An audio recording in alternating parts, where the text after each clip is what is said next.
Liturgia diária, dia 1º de março, sexta-feira, segunda semana da Quaresma. Senhor, eu ponho em vós minha esperança, que eu não fique envergonhado eternamente. Retirai-me desta rede traiçoeira, porque sois o meu refúgio protetor.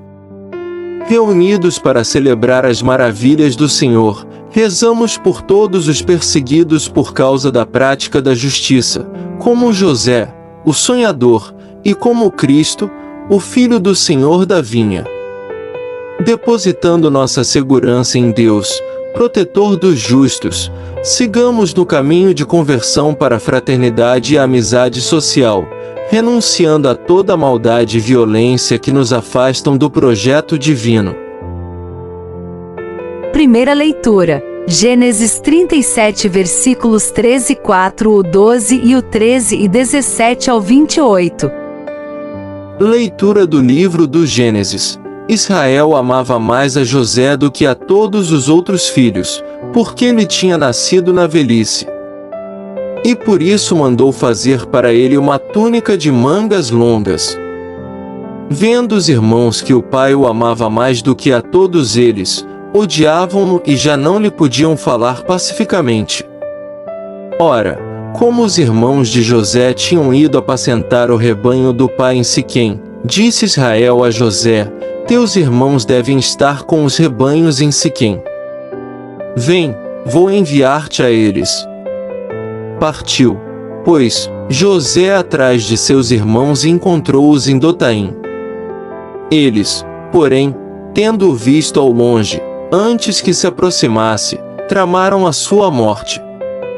Disseram entre si: aí vem o sonhador. Vamos matá-lo e lançá-lo numa cisterna. Depois diremos que um animal feroz o devorou. Assim veremos de que lhe servem os sonhos. Rúben, porém, ouvindo isso, disse-lhes: não lhe tiremos a vida. E acrescentou: não derrameis sangue, mas lançai-o naquela cisterna do deserto e não o toqueis com as vossas mãos. Dizia isso porque queria livrá-lo das mãos deles e devolvê-lo ao pai. Assim que José chegou perto dos irmãos, estes despojaram-no da túnica de mangas longas, pegaram nele e lançaram-no numa cisterna que não tinha água. Depois, sentaram-se para comer. Levantando os olhos, avistaram uma caravana de ismaelitas que se aproximava, proveniente de Galaade. Os camelos iam carregados de especiarias, bálsamo e resina, que transportavam para o Egito. E Judá disse aos irmãos: que proveito teríamos em matar nosso irmão e ocultar o seu sangue? É melhor vendê-lo a esses ismaelitas e não manchar nossas mãos, pois ele é nosso irmão e nossa carne. Concordaram os irmãos com o que dizia. Ao passarem os comerciantes madianitas, tiraram José da cisterna e, por 20 moedas de prata, o venderam aos ismaelitas, e estes o levaram para o Egito. Palavra do Senhor. Graças a Deus. Salmo responsorial, 104, 105. Lembrai sempre as maravilhas do Senhor. Mandou vir, então, a fome sobre a terra e os privou de todo o pão que os sustentava. Um homem enviará à sua frente, José, que foi vendido como escravo. Lembrai sempre as maravilhas do Senhor. Apertaram os seus pés entre grilhões e amarraram seu pescoço com correntes, até que se cumprisse o que previra, e a palavra do Senhor lhe deu razão. Lembrai sempre as maravilhas do Senhor. Ordenou, então, o rei que o libertassem. O soberano das nações mandou soltá-lo, fez dele o senhor de sua casa e de todos os seus bens o dispenseiro. Lembrai sempre as maravilhas do Senhor. Evangelho, Mateus 21, versículos 33 ao 43 e 45 e 46. Jesus Cristo, sois bendito, sois o ungido de Deus Pai.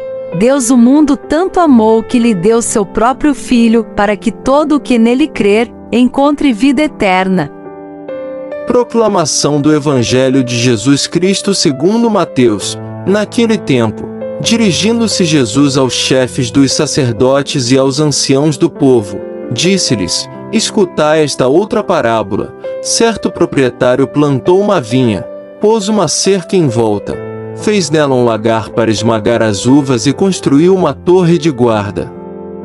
Depois, arrendou-a a vinhateiros e viajou para o estrangeiro. Quando chegou o tempo da colheita, o proprietário mandou seus empregados aos vinhateiros para receber seus frutos. Os vinhateiros, porém, agarraram os empregados, espancaram a um, mataram a outro e ao terceiro apedrejaram. O proprietário mandou de novo outros empregados, em maior número do que os primeiros. Mas eles os trataram da mesma forma. Finalmente, o proprietário enviou-lhes o seu filho, pensando: ao meu filho eles vão respeitar. Os vinhateiros, porém, ao verem o filho, disseram entre si: este é o herdeiro. Vinde, vamos matá-lo e tomar posse da sua herança. Então agarraram o filho, jogaram-no para fora da vinha e o mataram. Pois bem, quando o dono da vinha voltar, o que fará com esses vinhateiros?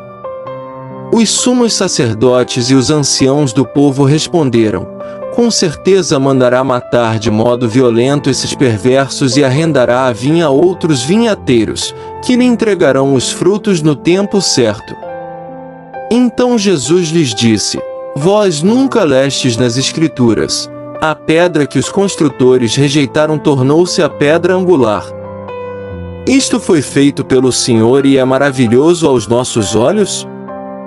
Por isso eu vos digo: o reino de Deus vos será tirado e será entregue a um povo que produzirá frutos. Os sumos sacerdotes e fariseus ouviram as parábolas de Jesus e compreenderam que estava falando deles. Procuraram prendê-lo, mas ficaram com medo das multidões, pois elas consideravam Jesus um profeta. Palavra da salvação. Glória a vós, Senhor. Reflexão. A vinha era a figura familiar aos chefes dos sacerdotes e anciãos. Referia-se ao povo de Israel. Como pode uma lavoura de videiras não produzir uvas? Em poucas palavras, Jesus resume a história da salvação e mostra que os dirigentes não governaram o povo conforme os planos de Deus.